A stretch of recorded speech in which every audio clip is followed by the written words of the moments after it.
Et effectivement, dans le cadre des travaux du CEDAM et lors des activités qu'on a eu à organiser, les réflexions permettent de faire ressortir principalement 3 sources de financement. Et la première source, effectivement, qui suscite, qui est en rapport avec votre question, d'abord, comment le terrorisme se procure ses armes? Et nous, au Burkina Faso, on ne produit pas tout cet armement sophistiqué, ni dans la sous-région, en tout cas dans les pays voisins, peut-être un peu plus loin. Donc les canaux par lesquels ces terroristes se procurent ces armements-là peuvent aussi constituer ces mêmes canaux, peuvent aussi constituer des canaux par lesquels ils sont ravitaillés, notamment en liquidité. Voilà, donc ceux qui les procurent les armes, ou en tout cas qui les vendent des armes, peuvent aussi être derrière un peu le financement de leurs activités. Ça, c'est une première piste.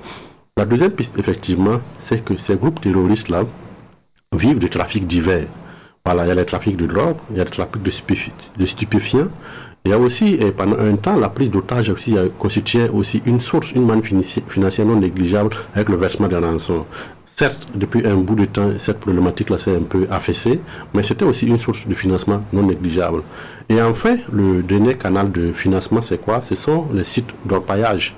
Voilà, beaucoup de groupes terroristes, effectivement, et on fait mes basses sur des sites de production d'or.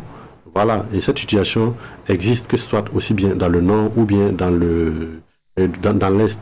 Et il faut dire que ce sont des productions artisanales, je ne parle pas de production industrielle. Voilà, et vous savez qu'une partie de notre production en nord, effectivement, participe à la contrebande. L'État burkinabé n'arrive pas effectivement à contrôler toute la production d'or sur le territoire national et tous les canaux d'exportation de l'or. Vous voyez de temps en temps qu'il y a des reportages qui font état de l'appréhension de certaines personnes qui tentent d'exporter l'or de manière frauduleuse. Ce sont les cas qu'on parvient à appréhender. Et les cas qu'on ne parvient pas à appréhender, donc voici des canaux, ces 3 canaux-là qui permettent effectivement de financer ces groupes terroristes.